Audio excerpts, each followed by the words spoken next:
Greetings everyone, welcome to episode 2 of Extreme Evocast, an all-purpose Pokemon podcast where we talk about news, info, trivia, and all things related to Pokemon. This episode might run a little bit longer than usual, because if you haven't been living under a rock, you should know that Generation 8 is out. Not out, oh my god, I wish it was out. The trailer is out.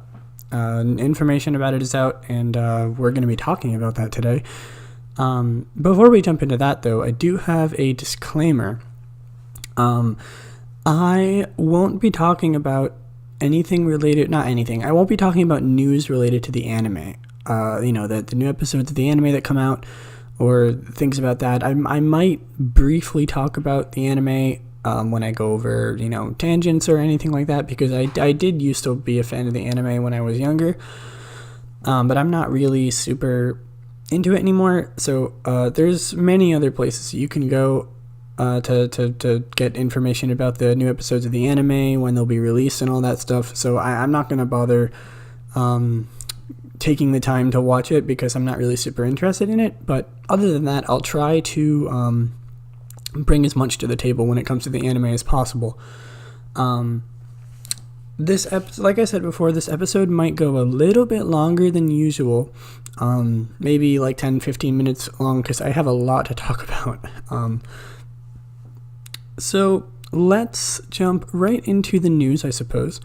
Some lesser news first. Shiny Mewtwo is coming to Pokemon Duel. That's all I really have to say about that.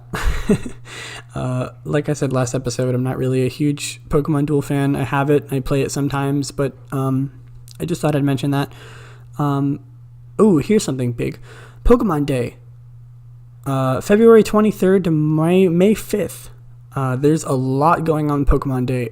You've probably seen some of the Flower Crown Pikachu and Flower Crown Eevee in Pokemon Go, celebrating Pokemon Day, which I have been trying to get. I've caught in a few Eevees so far. I already have Pikachu and Raichu, but I want to try and get all the evolutions with the Flower Crown, because if you do evolve them, they do keep their Flower Crown, like the hat Pokemon in Pokemon Go.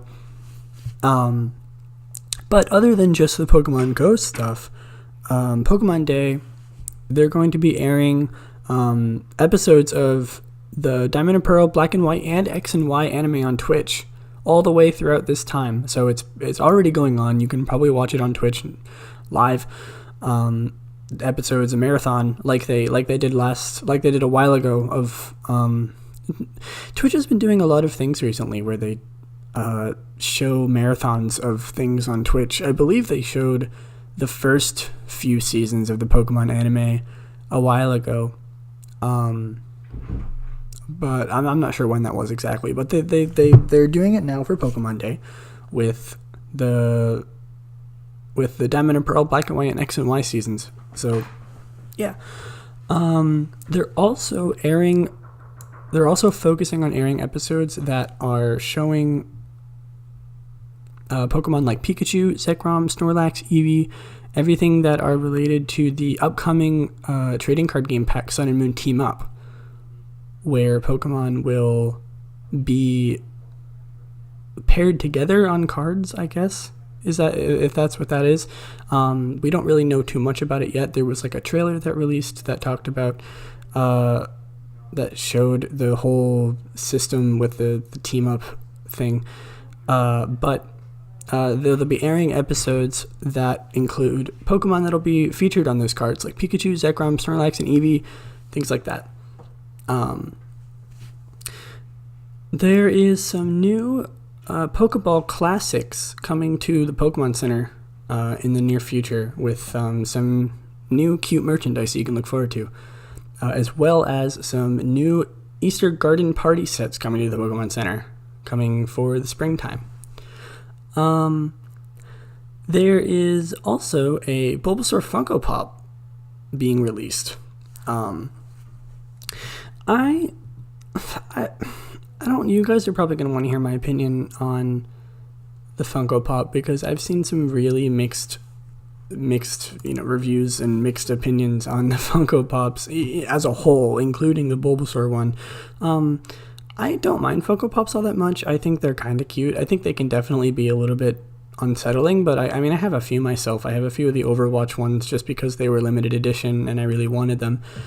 But they are releasing a Bulbasaur one. I think it looks really cute. I think it's a good direction. I'm excited to see what they're going to do with other Pokemon Funko Pops. Speaking of that, there is also rumors. This is coming from Nintendo Wire. There are rumors that they're going to be hinting at more Pokemon Funko Pops, specifically Mewtwo, which I think is in the very realm of possibility, considering how popular Mewtwo is. With it being one of the most popular Pokemon out there, so we can look forward to having a new little Mewtwo Funko Pop. With more stuff about Pokemon Go, there is a new update that was released a few days ago with Smeargle. And the deal with Smeargle is that when you take a picture of your Pokemon with the Air camera, there's a small chance that you'll get a Smeargle to appear, photobombing your Pokemon. And then you can catch it. I haven't been able to get one myself because I don't really use the camera feature that much. I'm going to try and use it as much as possible just so I can get the Smeargle for my Pokedex. And akin to the sketch move that Smeargle is most famous for, copying other Pokemon moves in battle, Smeargle copies the moveset of the Pokemon that it photobombs. So if you have an Eevee or something, if you're taking a picture of your Eevee and it has like Tackle, the Smeargle that you catch that photobombs your Eevee will have the same moves as your Eevee. So that seems like a good way to get like really cool and interesting Smeargles by taking pictures of like weird and interesting Pokemon with some cool moves. I did already mention the Flareon, Eevee, and Pikachu. There's also the Shiny Clamperl event. I'm not sure if that's still going on, but if it isn't, I hope you got some Shiny Clamperl, and if it is, then you can get Shiny Clamperl. Shiny Clamperl can appear. I haven't been able to get one myself. I haven't had any luck recently with the more recent shinies. The last shiny that I got was around the community day, where they did like all of the Pokemon that were in past community days, like Dratini, all the Kanto starters, Cyndaquil, those ones. I got like almost all of them, I think, except for a few. But ever since then, I haven't been able to get any of the new shinies. Like Swinub, I never got one. Meltan, I haven't gotten one yet.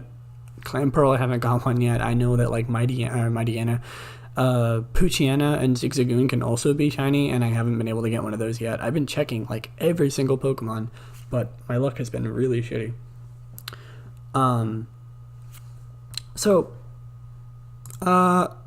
Okay, so we're gonna briefly talk about the new trailers. We're very lucky. We've been getting so many trailers for new things, obviously other than the elephant in the room Gen 8, but we'll talk about that a little bit later. We have the new Detective Pikachu trailer, which showcases some brand new Pokemon and some new plot points that we weren't aware of before, which I'm really excited for. That movie. That movie looks really good in my opinion, and I'm very excited for it. I'm probably going to do an entire episode about that movie when it comes out. And I'll probably try to play the game Detective Pikachu before I go see that movie, because I want it to be almost like a review. I think something common that I'll do on this podcast is do reviews of movies and games when they first come out. Obviously, I'm probably going to do a Sword and Shield review, Detective Pikachu when it comes out, the movie.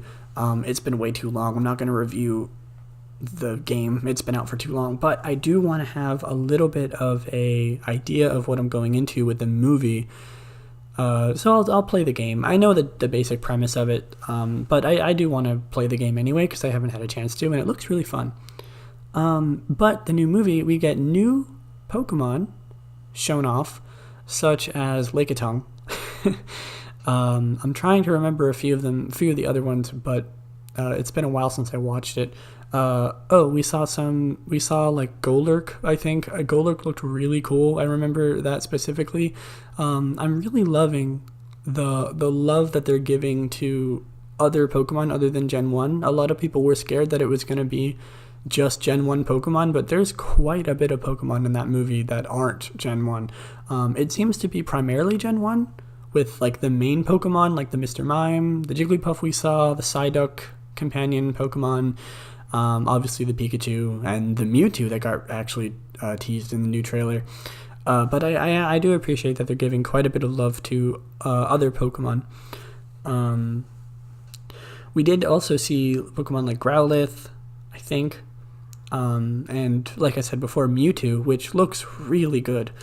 In the new Detective Pikachu trailer. I'm so excited for that movie. I cannot wait for more details about that movie. Like when the first trailer came out and the second trailer, I took so much time to go through that trailer frame by frame just so I could see like all the details, all the Pokemon, everything like that, because they look so good in my opinion, and I love seeing the designs of the Pokemon like that. I think they're just so cool. Another trailer that I do want to talk a little bit about, probably more than the Detective Pikachu one, is the Pokemon Evolution trailer. If you're not aware, they released a Japanese trailer for the new Pokemon Evolution movie, the CGI remake of the first movie, Mewtwo Strikes Back, and we had a few glimpses of what some of the Pokemon looked like. I think from like Koro, we had like Pikachu and Mew, I think. But this trailer that got dropped is like a full-scale like trailer for the movie. It's in Japanese, so people who don't speak Japanese like me didn't really get a taste of what they were saying in the trailer, I mean. But the movie looks great, in my opinion.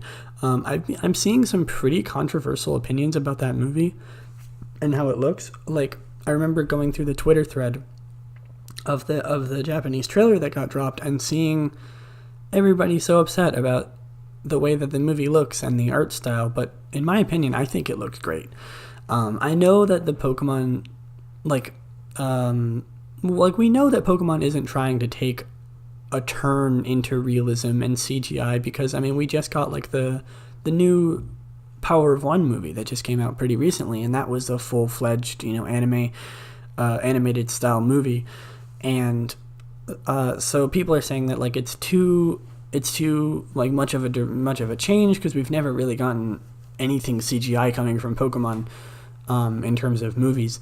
So I mean, I definitely understand where they're coming from with their criticism, but I think it's a great thing. I really do think it looks amazing. I love specifically the art style for the humans.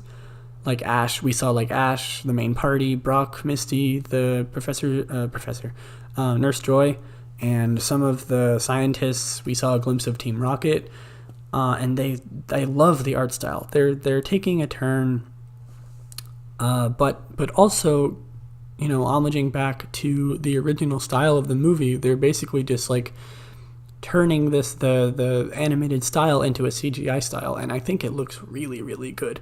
Like I said, I've seen some really controversial opinions with that movie and the art style specifically for the humans, but in my opinion, I think they look absolutely amazing.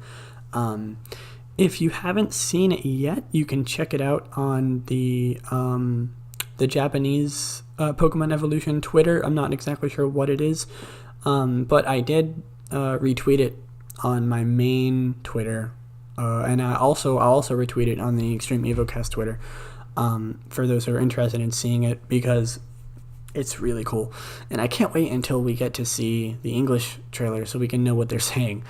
A little bit more about that. I really like some of the Pokemon designs too, because we saw Pikachu, we saw Mewtwo, Charizard, Meowth. I think that Meowth looks really good. I think the detail in that movie is really good. It strays sort of close onto realism, but in my opinion, not enough where it's too off-putting. I think they do a great job at making sure that it doesn't look too creepy. Like it's not the same kind of art style as the Detective Pikachu movie, but they are definitely taking a turn with the Pokemon, at least, and the backgrounds and the style, the lighting specifically too, into more of a realistic turn, but also accompanied by the CGI people, the CGI Pokemon, and I think it blends really good together. I think it looks really good. I really do. Let me take a drink of water.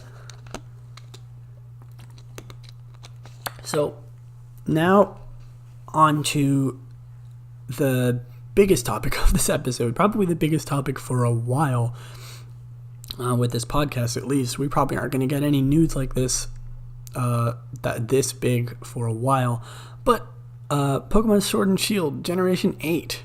I am so excited to talk about this and share my thoughts. I think everybody is excited to talk about it and hear anything we can about it.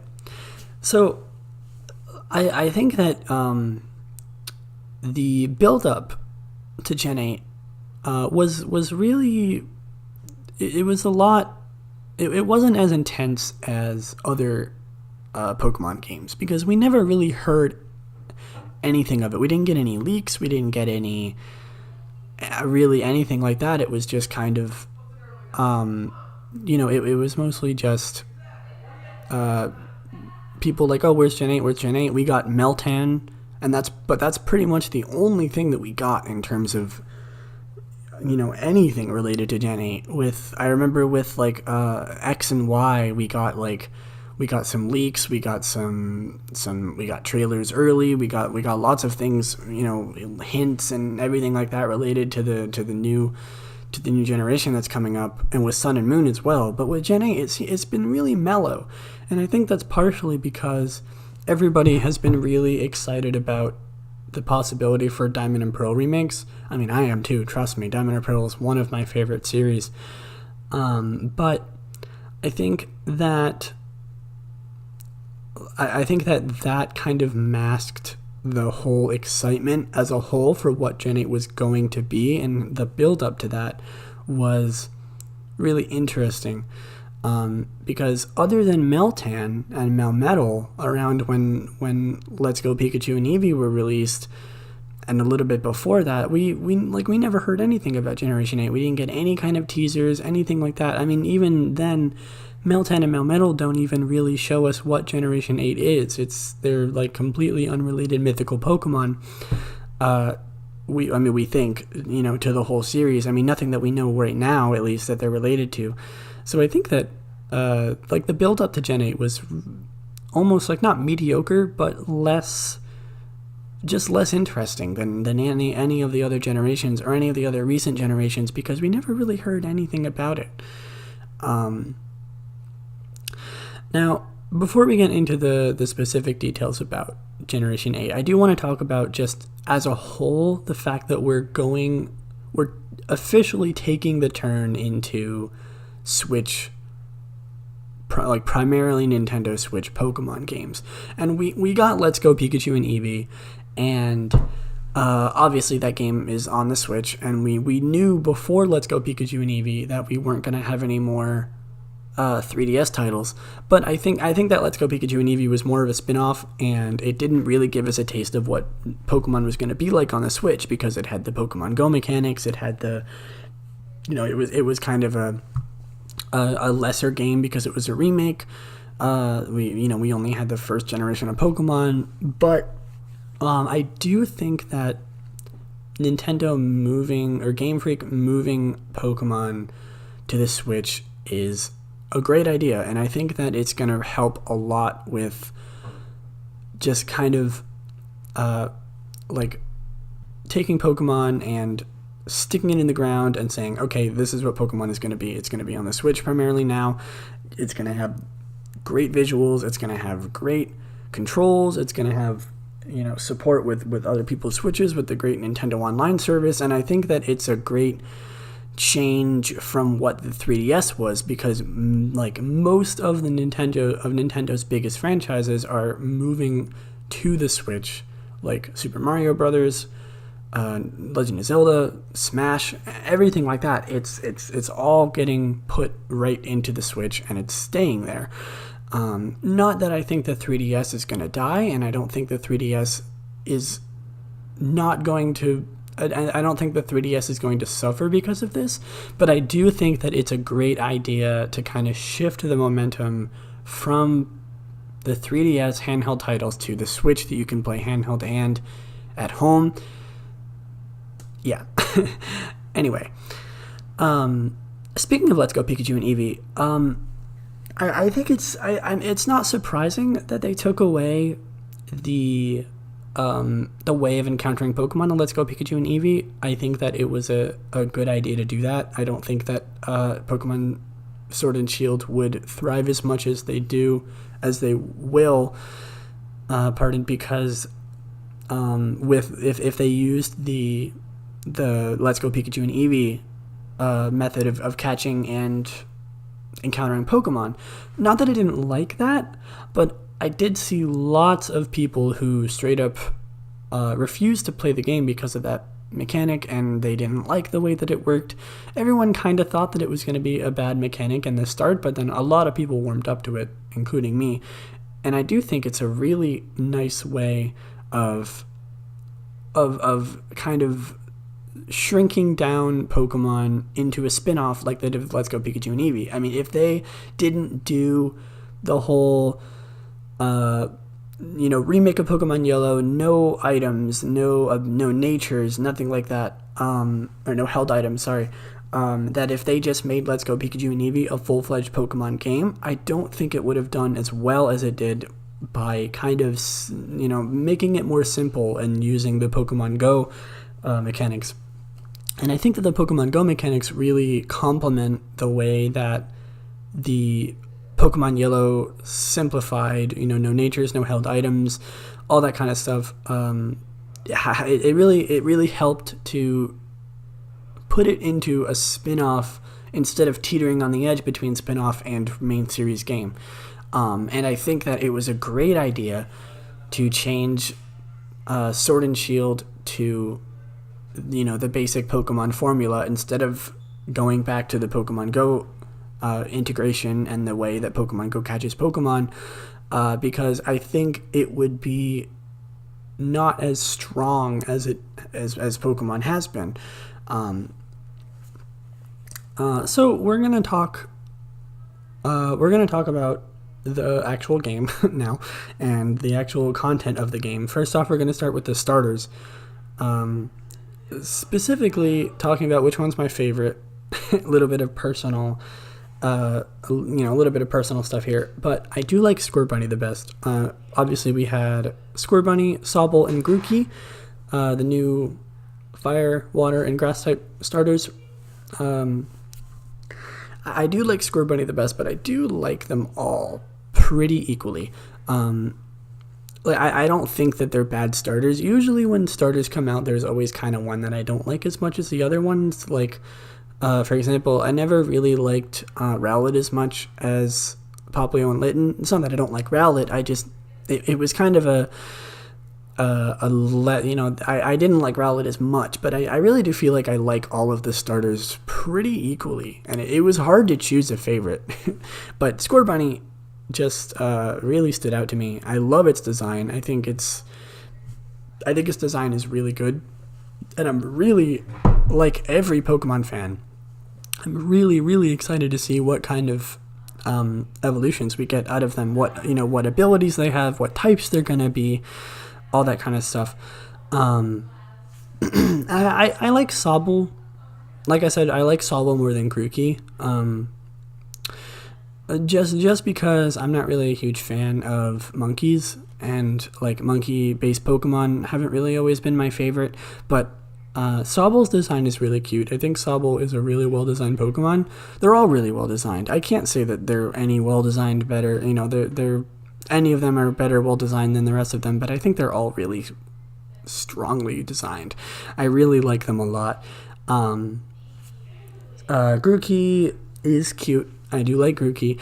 Grookey's kind of weird because it's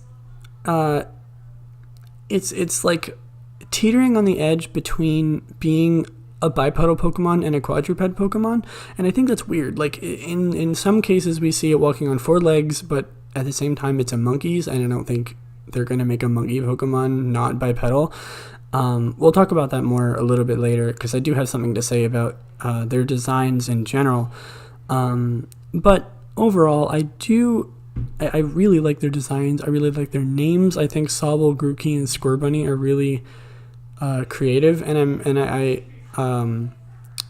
I'm just really excited about these starters. I love them so much. I can't wait. So now that I've gotten all the positives out of the way for, the starters, let's talk a little bit about the negatives. I don't have too much negative about to say the starters, per se, but something I do want to say, the first time they were revealed in the trailer, which by the way was adorable, and I think a great way of introducing the Pokemon, just releasing a little trailer, to show off the Pokemon. The first thing I noticed before I really got a glimpse at them carefully is that their designs are very similar. Not in a way where their designs are similar based on like their general design, but like their body shape I think is really similar to each other. They all have a big head and a small body, and like that's obviously to make them cuter. But I mean, if you look at the other starter trios, there's always kind of one that doesn't follow the formula of like a big head, little body. Like for example, Rowlet.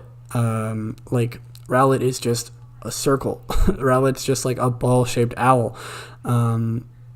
Like in Gen 1, there was Squirtle and Charmander, who arguably have pretty similar basic body types, and then Bulbasaur was like the fat little quadrupedal Pokemon. And like Gen 2 with Chikorita was always the odd one out. Like Turtwig was the odd one out with Gen 4. Mudkip was the odd one out with Gen 3. And I think that follows into the formula of making 2 of them bipedal and 1 of them quadruped. Like 2 of them having standing up on 2 legs and then 1 of them walking on 4 legs. And I thought it was interesting that the Pokemon, the new starters in Galar, don't follow the same formula as every other starter trio. We always have at least one that walks on 4 legs or is a quadruped Pokemon. It doesn't walk on 2 legs, and we don't really have that with the new 3. And I think that kind of was the reason why I saw them as kind of basic at first in terms of like their general design and their general body type, because we have Scorbunny, a bipedal, big head, little body. Sobble, big head, little body, bipedal. I mean, it's a chameleon. It's not really necessarily bipedal, but it's not necessarily quadruped either, because it's, it in its official art, it's sitting down on 2 legs, and its 2 hands are, off the ground. And then Grookey's the same, because I mean, it's a monkey, but in its official art, it's sitting down. We see it kind of like running around on 4 legs, but it's at the same time, a monkey isn't a quadruped, creature. It's a bipedal creature. And even though things can walk on 4 legs, it doesn't necessarily mean that they're a quadruped Pokemon.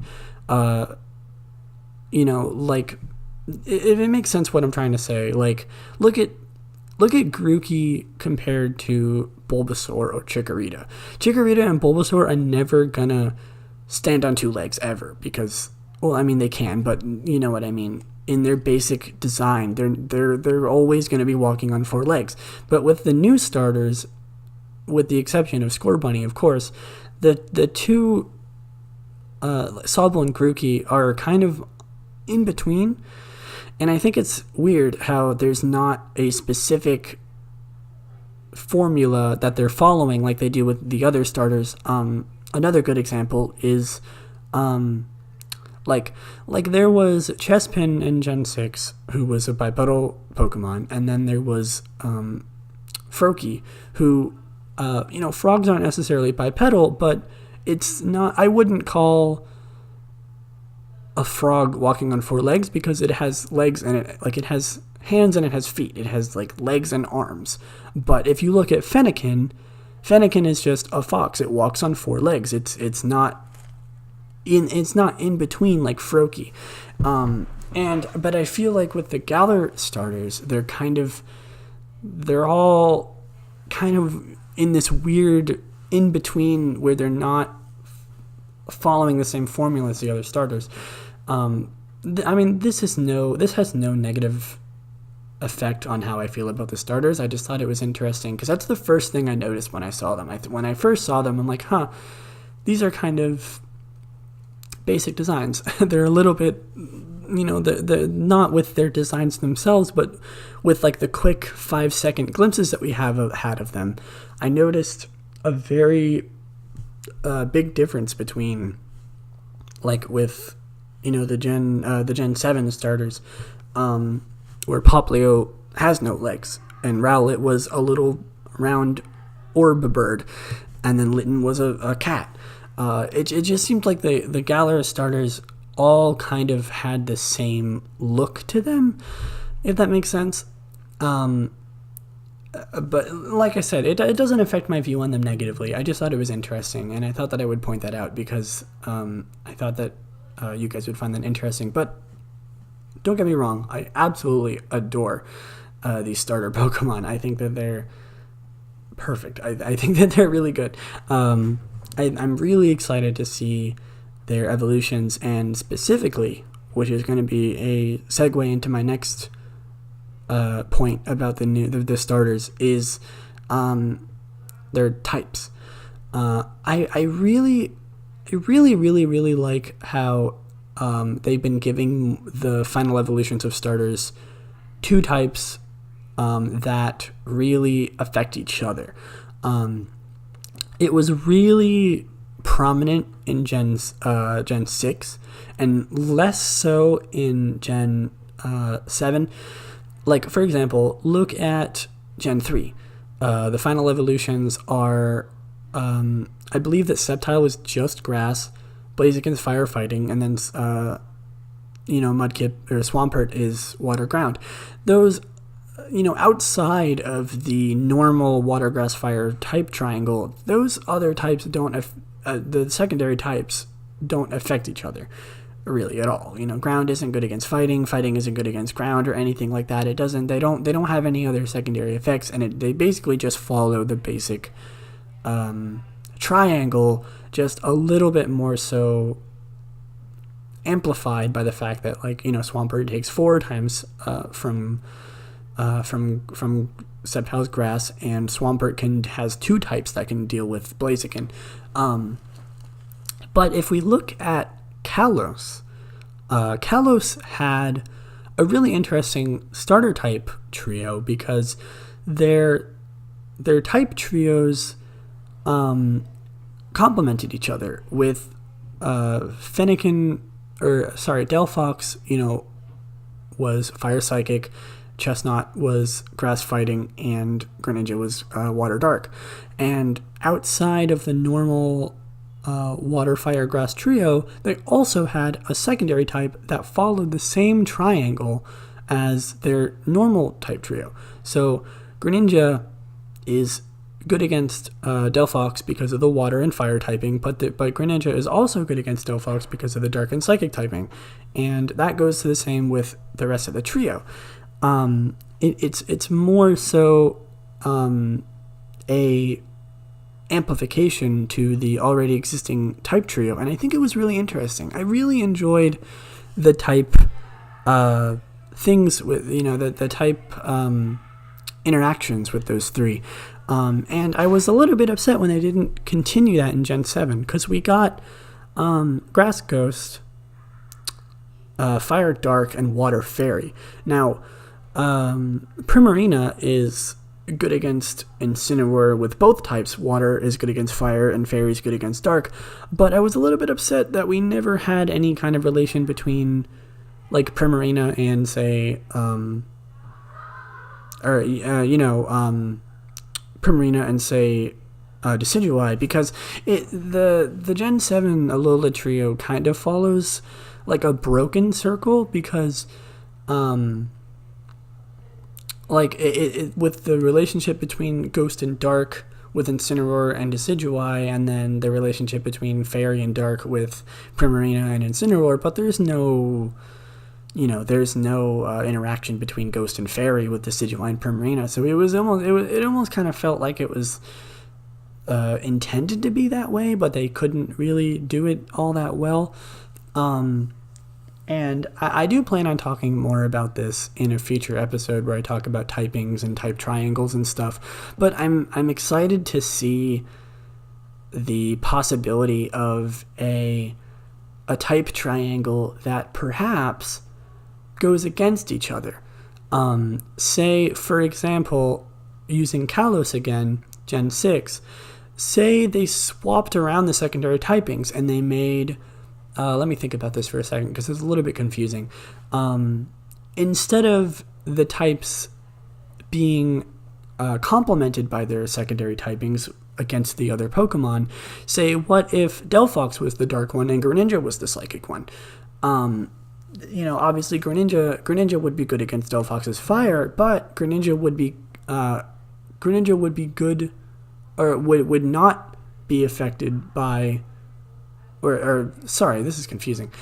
Greninja would have no effect against Delphox's Dark, which would be interesting.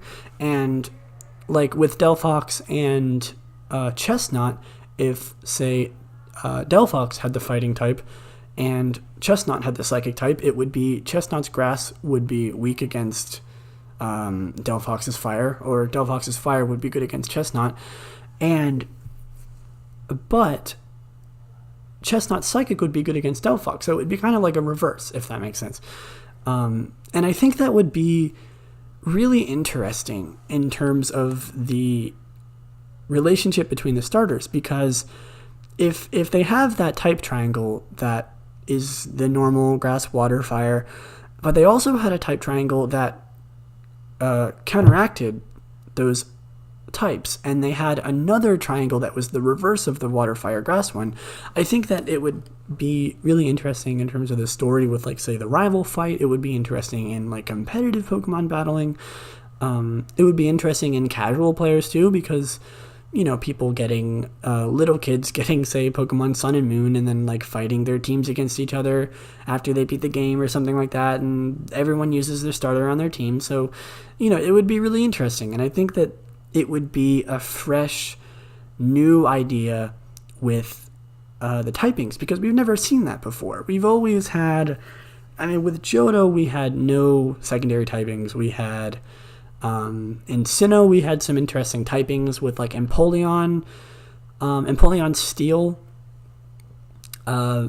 being weak to Torterra's Ground, but it was kind of the same as Alola, where Torterra was already good against Empoleon in the first place, and then Infernape's fighting was good against Empoleon Steel, which was interesting. And I think that I think the Sinnoh starters had a really interesting dynamic with them as well, because the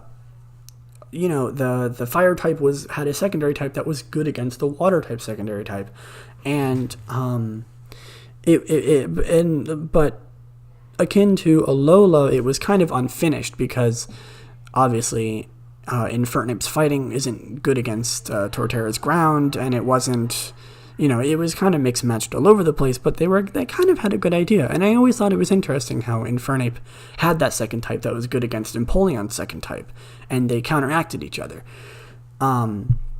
And I think where I'm going with all this is that I think that it would be really interesting for Game Freak to implement the final evolutions of the Gen 8 Pokemon starters with this anti-type triangle that counteracted the basic Water, Fire, Grass starter trio.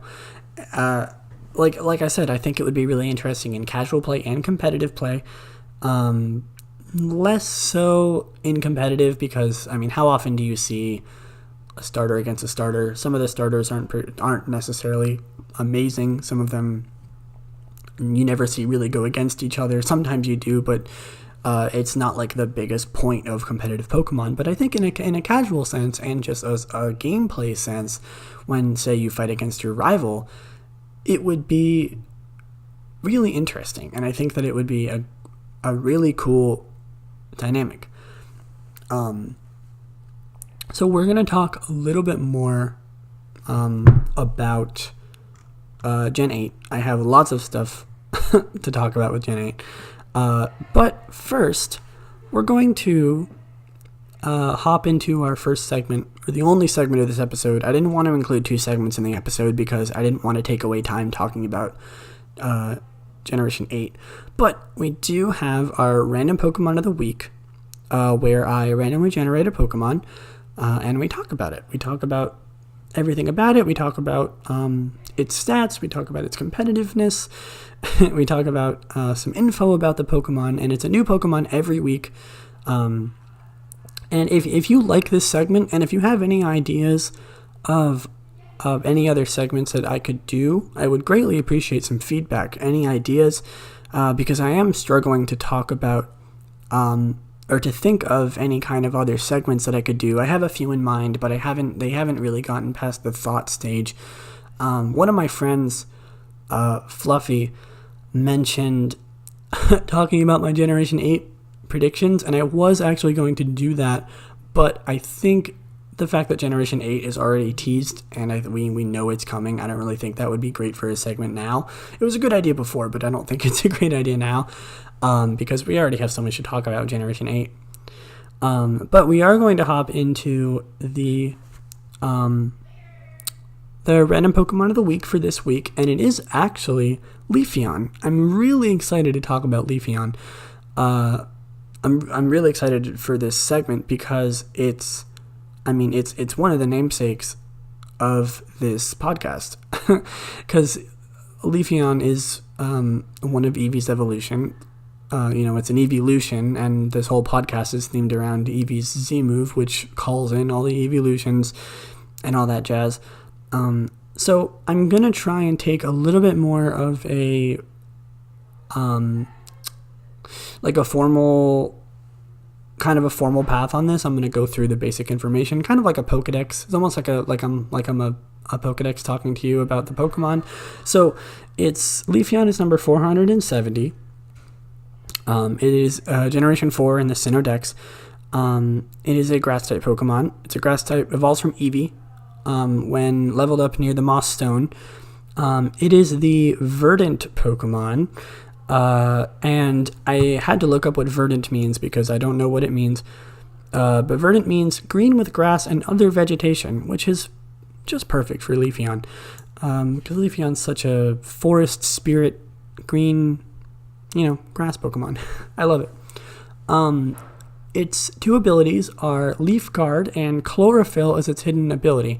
I'll go into what those abilities do. Leaf Guard is during harsh sunlight, Leaf Guard prevents the Pokemon from being attacked by non-volatile status conditions and yawn, including via the Flame Orb and Toxic Orb. It has no effect on any current status condition prior to the weather being set up. So essentially, it can't be affected by status moves when it's in harsh sunlight, which is after using Sunny Day or after Drought has been cast.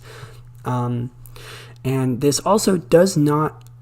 It actually does prevent the use of rest, which can be, detriment towards you. And Chlorophyll, Lillieceon's hidden ability, is the ability that increases your speed when in sunlight, whether it be harsh sunlight or just normal sunlight. Chlorophyll is, I believe, in my opinion, the better one. I don't think Leaf Guard is all that good. Chlorophyll, increasing speed on a Pokemon like Lillieceon is really good. But I do want to talk a little bit about Lillieceon, more so just in a general term with the evolutions. I have a lot to talk about the evolutions, and I'll kind of spread it out over the course of the podcast whenever an evolution comes up as a random Pokemon of the week. But I always thought it was really interesting. Lillieceon, kind of the outlier of all the evolutions. Almost like I think it's probably the most forgettable evolution, maybe next to Glaceon. I think Glaceon could also be the contender for the most forgettable evolution because, the first three everyone loves them. A lot of people really like Umbreon and Espeon, and then Sylveon is one of the fan favorites. But I think Lillieceon and Glaceon don't get a lot of love, and I think they don't deserve that. I think they deserve lots of love. Lillieceon's design, I think, is really good. I think Lillieceon has a great design for being an evolution. And Lillieceon has always kind of been, I'm not really one to talk about how it's the forgettable one because I always kind of didn't really pay much attention to it until I got really into the evolutions. I never really was a huge fan of it. It needs more love. I really think it needs more love. Lillieceon needs more love. I love Lillieceon so much. And I think also one of the reasons for that is because of how finicky its evolution design is, because it evolves with near the Moss Rock, and in Gen 4 in Sinnoh it was pretty easy to get to the Moss Rock. It was in Eterna Forest, which was like one of like the really early towns, the second gym. So you came up to it pretty easily if you explored that forest. But in other games like Heart Gold and Soul Silver, there wasn't even a Moss Rock in that game. In the game that came after Diamond and Pearl, you couldn't even evolve your Eevee into Lillieceon or Glaceon in Heart Gold and Soul Silver. And kind of like that in Black and White 2, you couldn't even evolve your Eevee into Lillieceon or Glaceon until after the Elite Four. So you couldn't even really use one on your team unless you traded it in or hacked it in or whatever, because unless you wanted to use it in the post game. But like if you wanted to use a Lillieceon or Glaceon on your team in Black and White 2 or in Heart Gold Soul Silver, you were kind of screwed because you just couldn't, because there's no way of evolving Eevee into Lillieceon or Glaceon. So I think that's kind of one of the reasons. It's not the primary reason because like to its forgettableness, but I do think that it's a pretty big reason because there's not really any good way of accessing the Pokemon in certain games. It's made kind of easier in X and Y and Sun and Moon. They kind of made the Moss Rock and the Ice Rock kind of more accessible, other than Alola, where the Ice Rock was in like this cave right before the Elite Four, where again, if you wanted to use a Glaceon on your team, you had to wait until right before the Elite Four, and I always thought that was kind of dumb. I think they really should have just made it into using a Leaf Stone, and also the new Ice Stone that was introduced in Gen 7 for Glaceon. I think it would make things a lot easier, and I think maybe it would make the Pokemon more easily accessible, and people would use it more, and then people would like it more, But I do like Lillieceon. Before we wrap up the segment, the random Pokemon of the week, I do want to kind of introduce a new part of it where I go over their shiny coloration. I didn't do it last episode, but I want to give like an overall ranking for every Pokemon in their shiny form. And I hate to say it, but Lillieceon has a pretty bad shiny. It's not very good. It changes ever so slightly. It gets like a little bit more brown. It doesn't get more brown. Its skin color gets a little bit more brown, a little darker, and its color is like the green is a little bit more of a vibrant green instead of like a paler green like it is in its original design. But I think that Lillieceon has one of the worst shinies ever. I think a way that they could have done it a lot better is make it. I always really liked the design for shiny Lillieceon, where they made them where they made Lillieceon have like a brown leaves, kind of like an autumn coloration. I think that would be really cute, and I think that would vastly improve the shiny. And I think, real quick, I think that's also another reason why Lillieceon and Glaceon are forgettable, because they have very, very, very slight shiny colorations. They don't change really at all, and people like shiny Pokemon, and Pokemon with good shinies, with cool shinies, get more love. And I think that Lillieceon and Glaceon have really bad shinies, and I think that's why they don't get a lot of love. So I rank Lillieceon's shiny as a 2 out of 10. It's not great, but it's at least a little bit noticeable. It's not good. It's not good. That's why it's not a 1, because it's a little bit noticeable, and I do like the fact that it gets a little bit darker. I think that's a nice touch, but they could have done so much better with its shiny form. And because I forgot to do it last episode, I'm not going to go too much into Oshawott shiny, but I do give Oshawott shiny a 5 out of 10. I think that Oshawott has a pretty good shiny. I like the lighter colors, and I like the more like pastel kind of look that it has. So I give that a 5 out of 10. So transitioning back into Gen 8, I do just want to take a moment to say, if you like the podcast, please make sure to drop a review on iTunes. We are on iTunes. Back when I was recording episode 1, I didn't have it on iTunes or Spotify yet, so I didn't know what the deal with that was was. But if you are enjoying the podcast, please give me a review on iTunes. It helps so much more than you think. It gives me an idea of what I can change. It helps me get up there with the algorithms in iTunes. And also, if you decide to watch it on YouTube, drop a like, drop a comment. Tell me how much you love it. Tell me how much you don't love it. Tell me any suggestions that you want to give, because I really want to just make this as enjoyable as possible for you guys, for my listeners.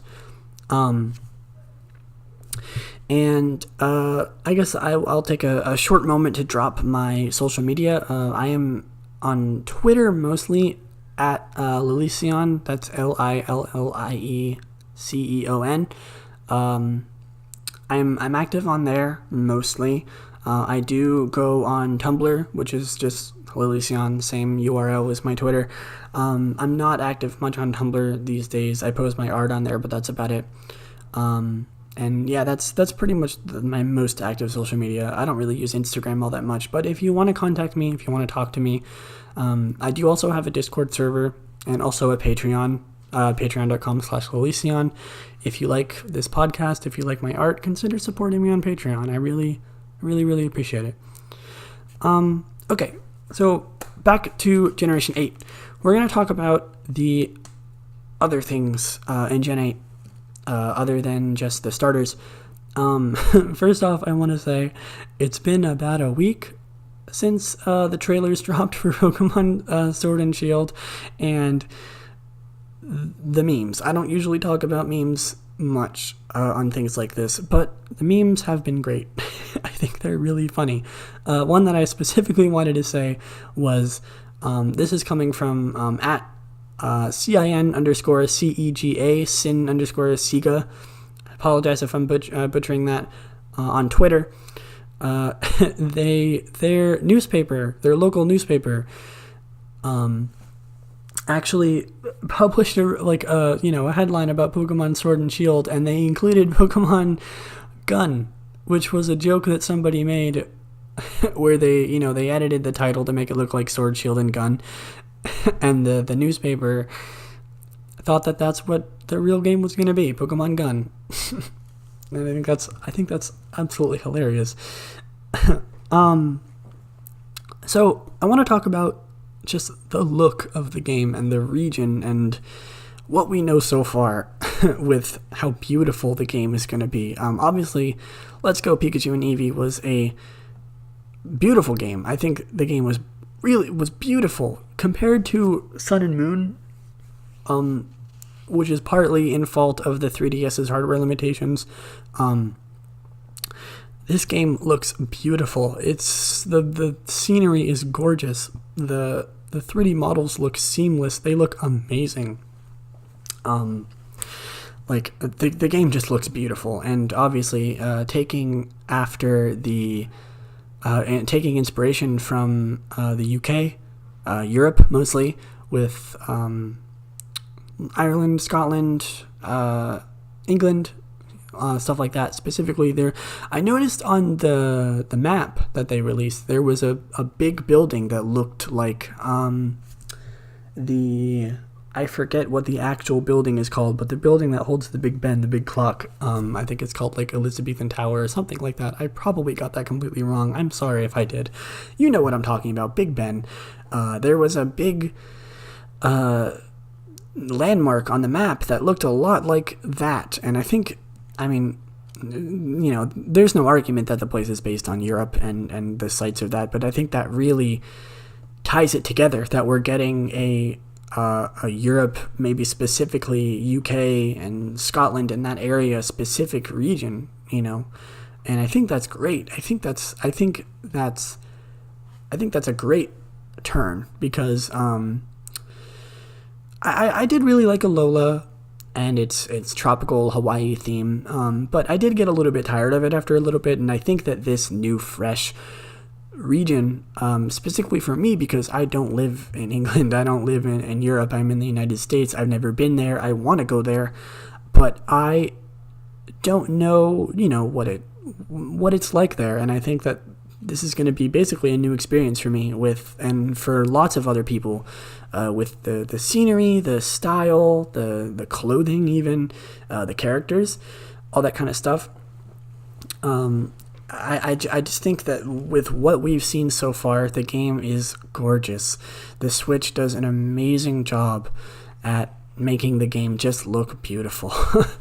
And I mean that, even with just the tiny snippets of video that we've seen, from the short trailer that we got, like the 7-minute trailer that we got. It looks gorgeous.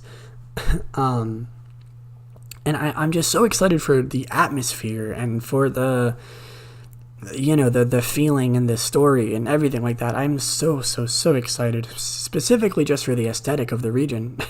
The story could be terrible. We don't know. I don't expect it to be. I don't want it to be terrible, but I think that even just with the scenery itself and the look of the game, it's going to be amazing. I do briefly also want to talk about Meltan. I mentioned Meltan before, and how Meltan didn't really play into the hype up for Gen 8, and we didn't really get any idea of what Generation 8 was going to be because of Meltan and Melmetal. But I am really curious, thinking about how Meltan and Melmetal are going to play into Generation 8.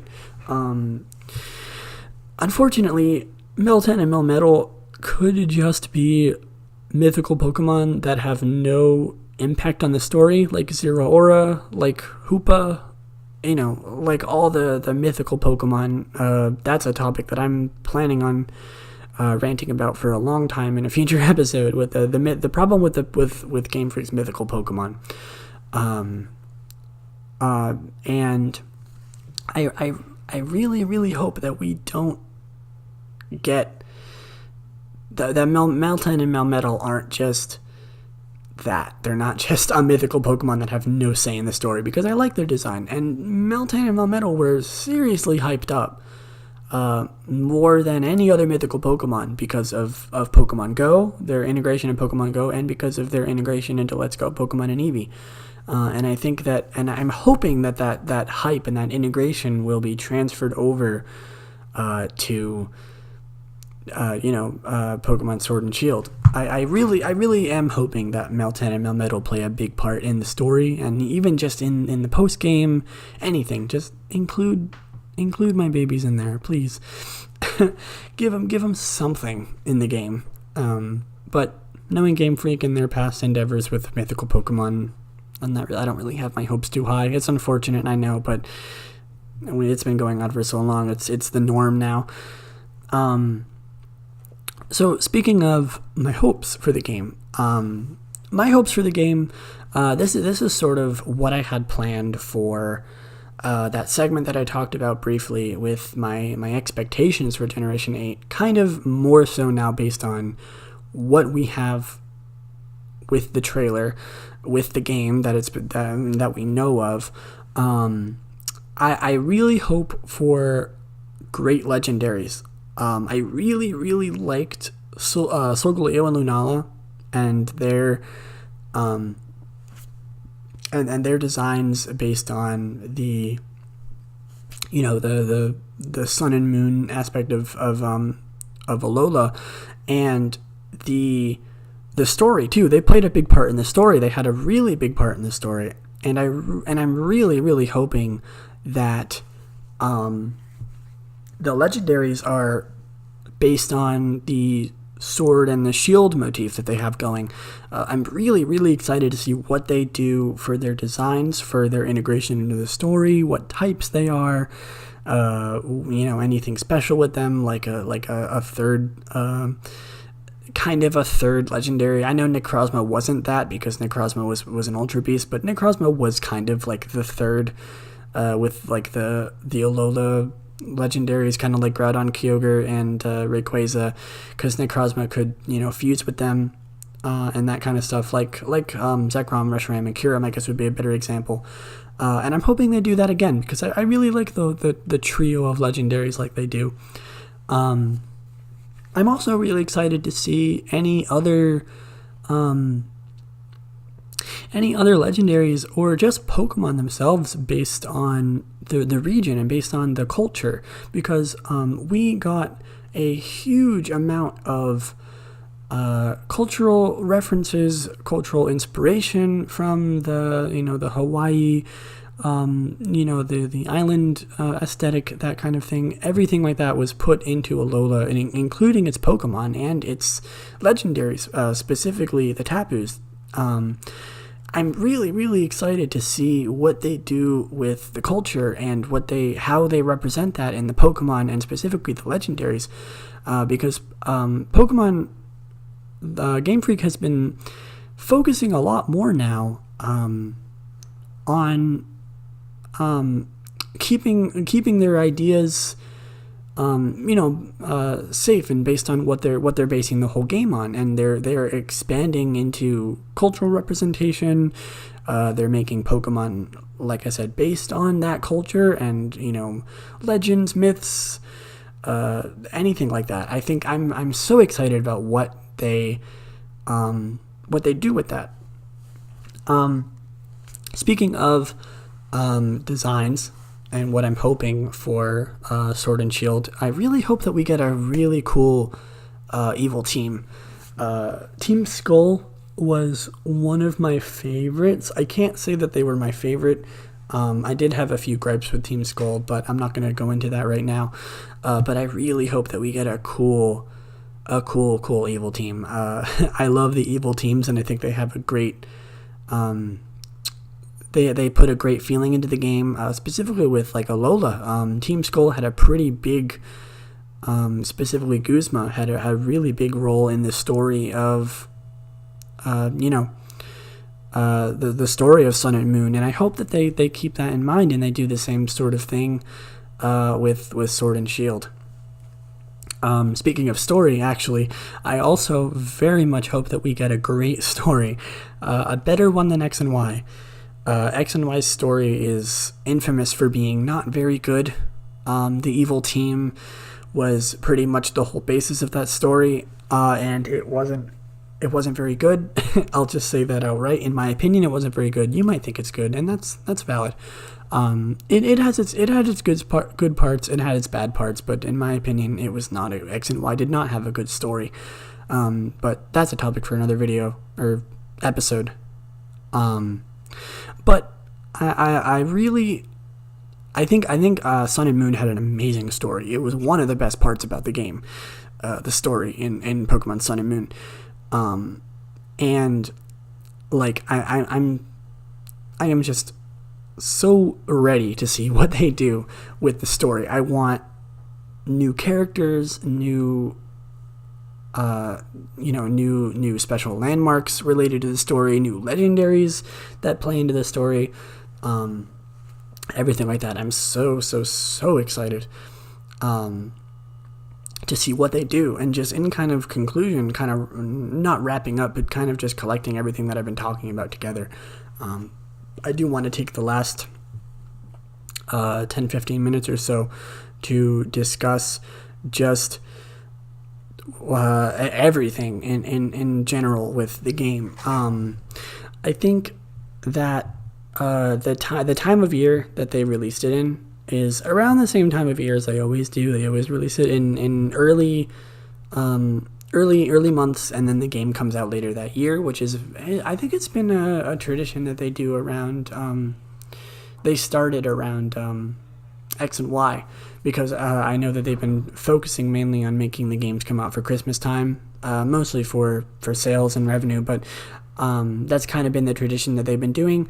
I haven't really been following the Pokemon. I wasn't really old enough to see these patterns. I'm not sure if they did that in earlier games, earlier generations, but I started noticing it around X and Y with Omega Ruby, Alpha Sapphire, and then Sun and Moon and Ultra Sun and Moon. I'm so happy that the game's coming out this year. This year, 2019. We're getting a new Switch Pokemon game. That is just surreal for me to say. I'm blown away at how excited I am for this game and how positive it's been. I mean, I haven't seen anybody talking about negatives about this game. I mean, I can't really say any negatives about what we know so far. It's been perfect, I think, so far at least. With like I said before, with the integration to the Switch, I think that it's really going to change the way that we play Pokemon and the way that Sword and Shield is pioneering into a new, no pun intended, generation of Pokemon that Let's Go Pikachu and Eevee kind of pseudo-pioneered into, they kind of made the path for Sword and Shield to get onto the Switch. I think Let's Go Pikachu and Eevee was kind of Game Freak dipping their toes in the water to see if a Switch Pokemon title would work, and it being more of a spin-off, they didn't have to really put everything into the game. They didn't have to promise a lot, because it's a spin-off, it's a remake, it's a simplification of what Pokemon is. Not saying that it's not a Pokemon game, but it's certainly not as much of a Pokemon game as the main series games. So far, I believe there's been 2 Pokemon games on the Switch. There's been 3 actually. Sorry. There's been Pokemon Quest, Pokemon Tournament, and Let's Go Pikachu and Eevee, counting as one game. Obviously, I'm not going to count the separate 2 games. But I think that having a main series game on the Switch is just perfect. It's gonna be great. I really do think. I'm trying to look at this with the most positive attitude as I possibly can with going into it, because I think that's all we really can do. I've seen a lot of people talking about. I have seen a few negatives about the game. People who haven't been following the Pokemon series all that much, and they're kind of they were more fans when Gen 1, Gen 2 was a thing, and they're more getting into Pokemon now. Kind of the same gripes as they had with Let's Go Pikachu and Eevee. Kind of just transitioned to a new main series Pokemon game, but I really think that there's not much that we can say negatively about this game so far. And like I said, I'm very, very positive about what's to come with the game. I don't really have much else to say. That's all I have in terms of my notes, what I wanted to talk about. I will give a brief conclusion about just everything in general. But I'm sorry I promised a lengthy episode. It looks like it's not going to go as long as I thought it was going to. That's fine. I'd rather it be on the shorter end anyway, because people are going to be more interested in listening to things that are more on the short side. We can finish talking about Gen 8, and then I do want to talk about the podcast a little bit, just a few disclaimers about it. So I am excited for Gen 8, if that's not obvious already. I think that the designs are flawless. I think that the game itself looks beautiful so far. I think it's going to be just a solid game. And that's not just me being biased because I love Pokemon. I think even just as an outsider, even hearing outsiders' opinions, people who don't play Pokemon, who haven't been following Pokemon as much as other people, they've also said that the game is beautiful and the game looks great. And another thing that I think is also going to really help to pioneer the game to be a great game is the fact that they are keeping earlier generation Pokemon in the game. I mean, obviously they wouldn't have a game where only that generation of Pokemon would be featured, but it reminds me of how Sun and Moon kind of had a lot of Pokemon lacking. It was mostly just the new Alola Pokemon with a few other Pokemon, the general common Pokemon that you find in every Pokemon game thrown in. And then Ultra Sun and Moon came around, and actually one of my one of the happiest moments, or like one of my favorite things about Ultra Sun and Moon, why I liked it so much, was the integration of many other generation Pokemon that you could catch and you could use on your team. I remember using mostly Alola Pokemon on my team in Sun and Moon, but when Ultra Sun and Moon came out, I was already kind of used to the Alolan Pokemon, And then I used other Pokemon on my team, and it felt like a fresh start. It felt like it felt like a new game. It felt like it really did. And even though it had the same story, even just the fact that I had really good free reign over customizing my team how I wanted it, using Pokemon that I liked, even if they were from older generations, it helped. I did actually just remember something that I wanted to talk about before we end this. Speaking of Alolan Pokemon, Galarian Pokemon. People are saying that Galarian Pokemon might be a thing. There's been some leaks recently that I've been noticing popping up on YouTube and on Twitter about people talking about armored evolution, which might be akin to Mega Evolution and or Z moves or anything like that, something akin to that. I hope that they bring back Mega Evolution and they bring back Z moves. I wouldn't be surprised if I would be surprised if they didn't have Z moves in this game. I think that Z moves are a staple of the Pokemon franchise now, whether you like them or not. I think that they were Alola's Mega Evolution, and I really hope that we get more Mega Evolutions. I think that Mega Evolutions are really interesting, and I think that they really bring a lot to the game, as well as new Z moves, maybe new signature Z moves. I'm less excited about that than I am the Mega Evolution, but I think new Mega Evolutions would be fun. They would be fresh. They would be great. Who knows? We need some more Mega Evolutions that are Gen 1. We need more Gen 5 Mega Evolutions, please. We only have Mega Audino in Gen 5. It's pretty sad. But maybe more Mega Evolutions, perhaps more Z moves, which would be a good plus. Obviously, the leaks about the Armored Evolution might be coming, which is probably going to be the new thing that they introduce akin to Mega Evolution and Z moves, which I don't really have a comment on. I think that it would be cool if there was a new thing like Mega Evolution, but I think at this point it might be starting to get a little bit too confusing, maybe for newer players with all these new things going along, like Mega Evolution and Z moves and all that jazz. But Galarian forms, people were thinking, including me, that Galarian forms would be cool. I really like Alolan forms. I think that they were a really cool touch. I don't know how high the probability is that we'd be getting Galarian forms. I think it's something that we can mention and be excited for if it happens, but I don't know how high we should raise our hopes for them, because, you know, the whole staple with Alolan forms is that Hawaii is so far away. It's a secluded group of islands, and it's a Pokemon's way of interpreting the real-life example of species going to the Hawaiian Islands and, you know, adapting over millions of years to create like new species that are very similar to the ones that, you know, they share with their ancestors, but they're more adaptive to the Hawaiian and island-based life, and Alolan forms are mirroring that.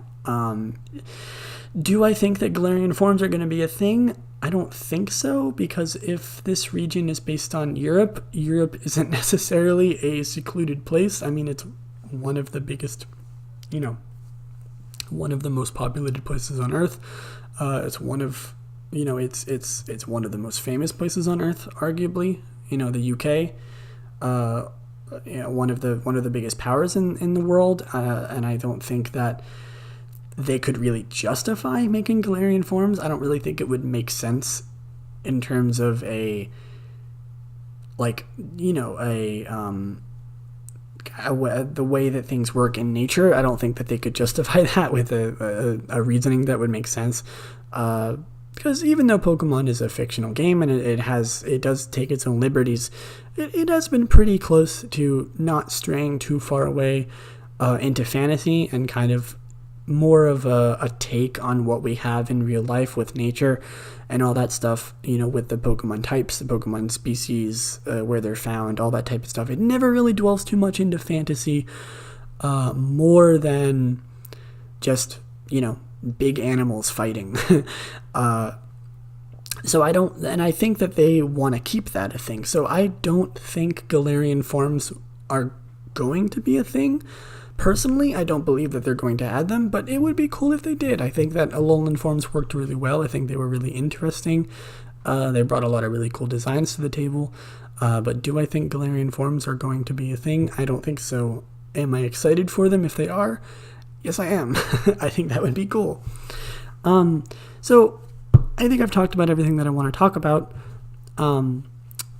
Just a reminder that if you enjoy the podcast, please consider leaving a review on iTunes. You can find it on iTunes now.